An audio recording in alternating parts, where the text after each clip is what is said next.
This is Mark Bell from SuperTraining Gym. SuperTraining Gym, the strongest gym in the West. I'm here at Slingshot World Headquarters. And for today, we're going to go over something very, very deep and very, very tough to talk about. We're going to go over addiction.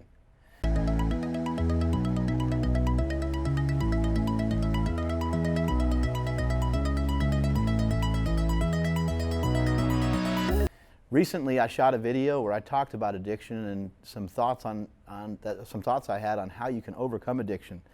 This question just kind of came into my general email box, and we get messages like this all the time.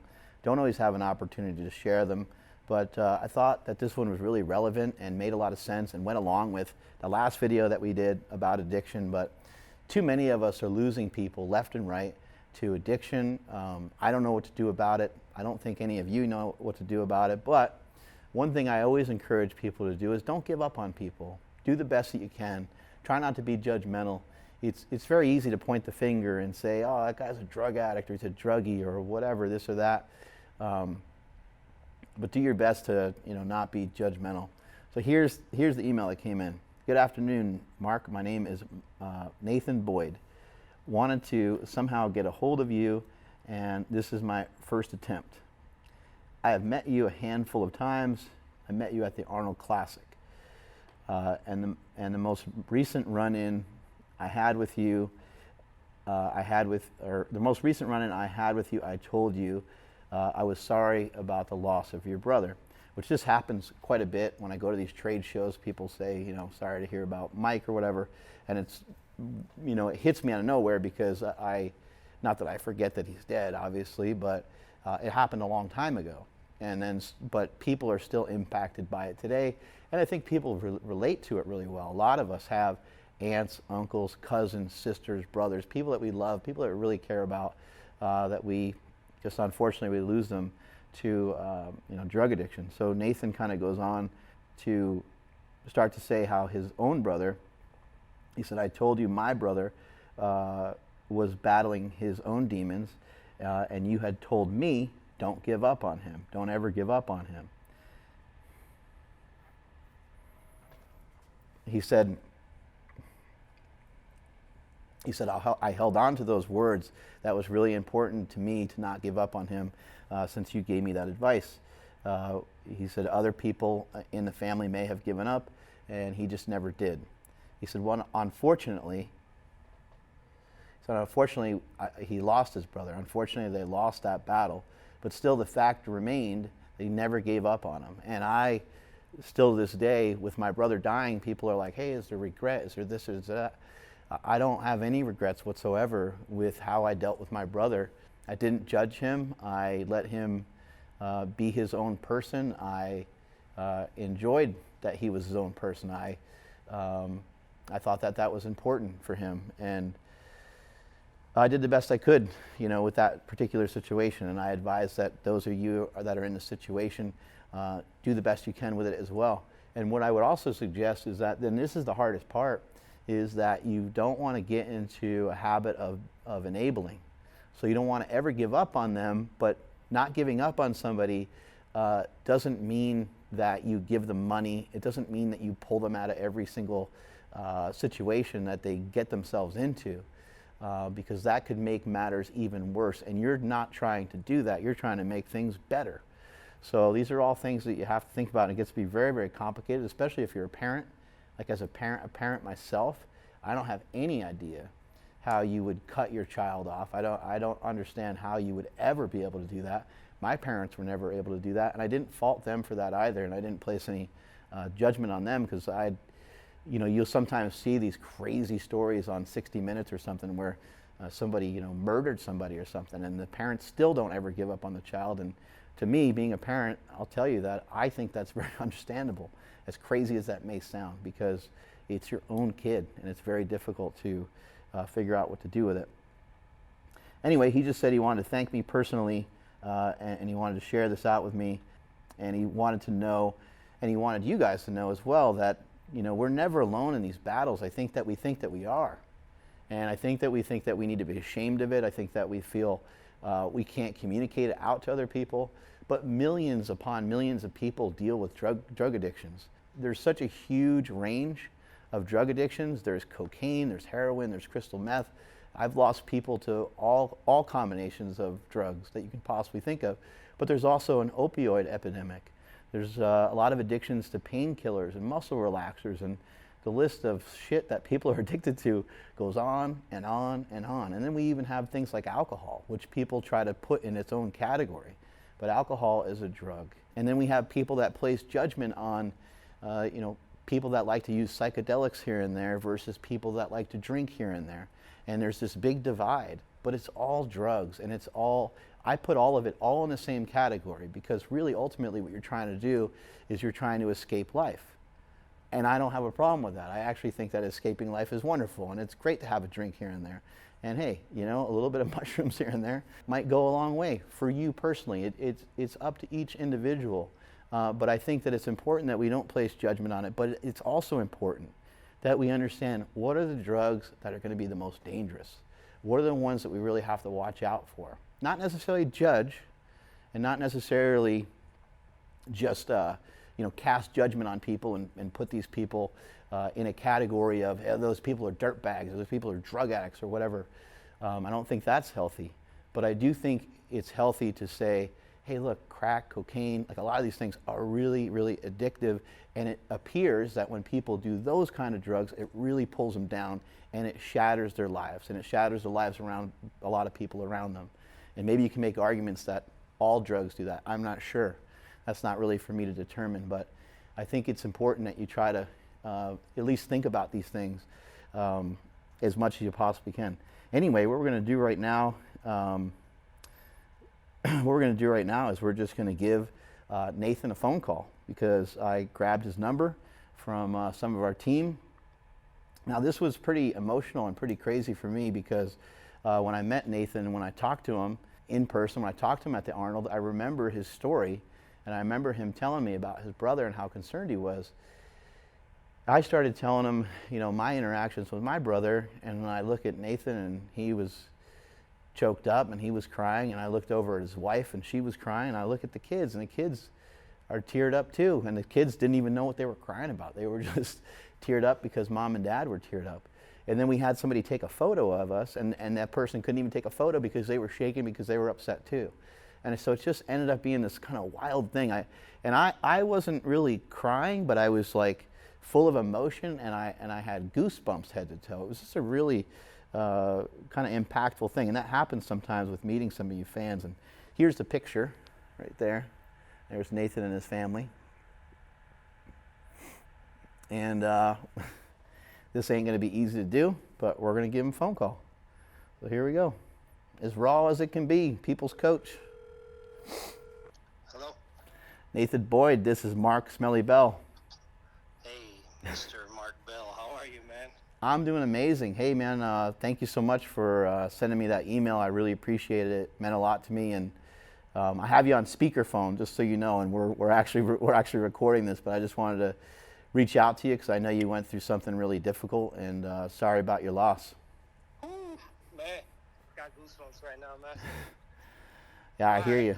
Wow, this is amazing, man, just for you taking time out of your schedule, man. I was just in my gym, man, and I was looking up at that picture of us, man, and I was just like, man, he's got to still feel the sting like I do, and mine's fresh, and yours will always be fresh as well. So I just was thinking about you, and you took the time to stop when they were filming you then too, and I know you're busy, and I was just like, man, this dude took time for me, man, and it made you more real to me, more genuine to me, and it's not superficial, it was genuine, it was real, and that to me is that's what it's about.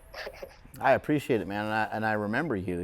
It's I meet a lot of fans, I meet a lot of people, and I don't always remember everybody that I have an encounter with. But your story, I felt your story very deeply. And what really went sideways with your brother? What happened? I think at the end of the day, losing a couple different families. He had a couple run-ins with some family. He had a high school sweetheart, I guess you would call her, and 2 kids. Business fell short. Restarted. Alcohol was the issue then. Got rid of the alcohol, and then the pills and everything else under the sun. And then he had another shot at a family, owned another home. Great, always landed good jobs, man. And then ultimately, I think losing it all, and then losing his kids and his son just kind of sitting on the sidelines, not wanting much to do with dad, and his daughter just being loyal to him, and I think he just gave up hope. I think he just lost the hope that he'd ever get that back or be that Eric once again that he once was.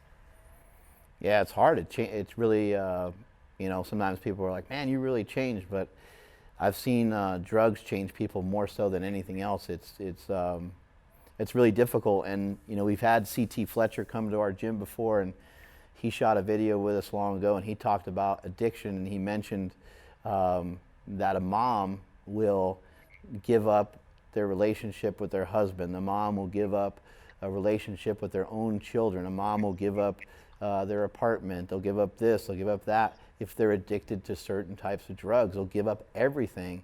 And they'll even run into circumstances where they will sell their own body in order to get those drugs. And I think it's really important that people understand that pull, that ability to be addicted like that, I think it's inside of everybody. And I think it's something that everyone should be cautious of and everyone should be aware of. And we shouldn't, maybe we shouldn't place so much judgment on it, and just maybe be more understanding. Like, look, man, sometimes these things just happen. Oh God, there's a stigma attached to it, like a man with a felony. It's like, oh my God, it's like, wait a minute, let's peel the onion, let's peel the layers back and find out how did we get to this point. But nobody wants to take the time because of the stigma or the drug of choice they're using, perhaps. Like, so for me, I'm 3 years in recovery with alcohol. So alcohol, good for you. I always liked to just drink, and I was wild. I'm the youngest of 3 brothers, as well as you.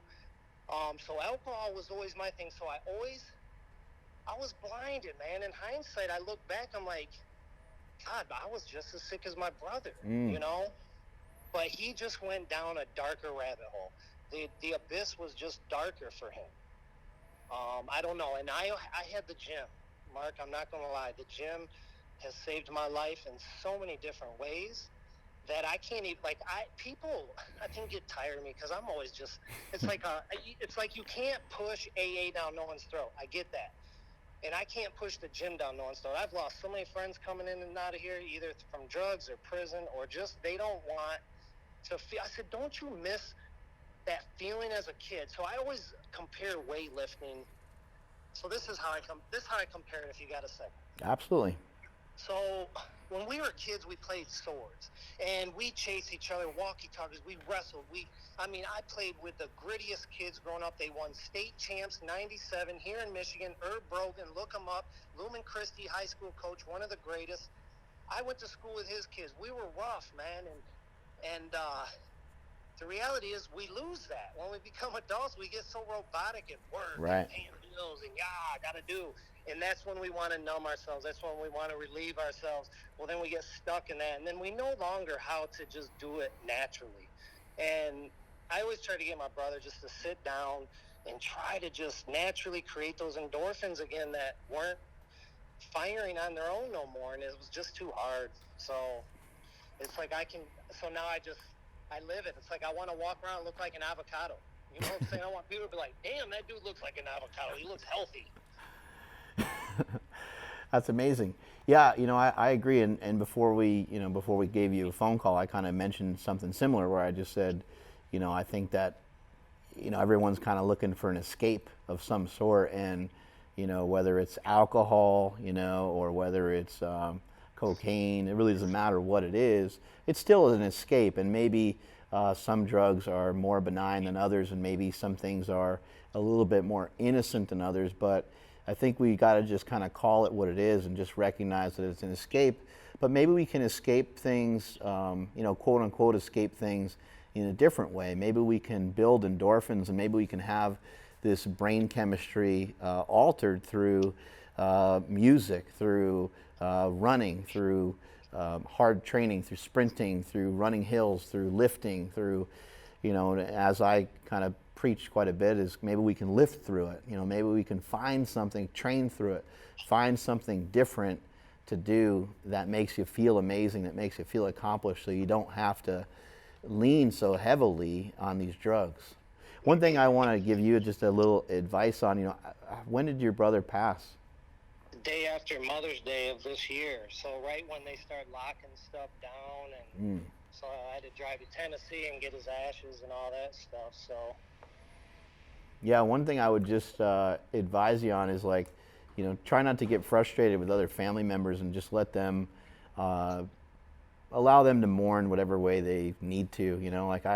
I kind of found myself sometimes a little frustrated with the things people said or the things people were doing or how they were acting, but then in the end I really just realized, hey, look, they don't know how to deal with this, I don't know how to deal with this, none of us know how to deal with this, and so just let them be, let them just let them do their thing. If they want to be sad about it, and they want to be sad about it for the next several years or whatever way they're going to deal with it, maybe you can help them and give them some advice or something. But again, I just think that placing judgment on people and thinking that they should act like you, I think is probably not a great place to be. I think it's kind of stressful and unhealthy for yourself to kind of think that way. So if you run into anything like that, try your best to be patient with other people.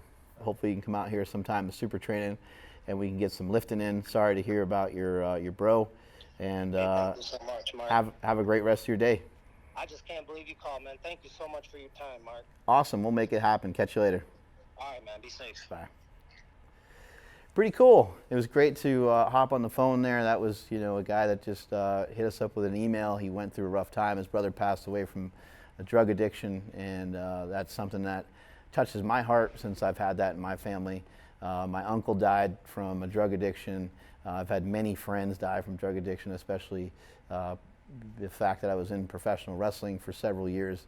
It was not too long ago that I was just thinking about a friend, and I was like, I want to check in on him and give him a call, and I was like, holy fuck, I'm like, he's dead. And then I started thinking about, I was like, oh, well, I'll call my other friend, because I was like, he'll remember. I was just thinking of this time that I had when I was in Louisville when I was wrestling, and when I thought about calling the other friend, he's fucking dead too.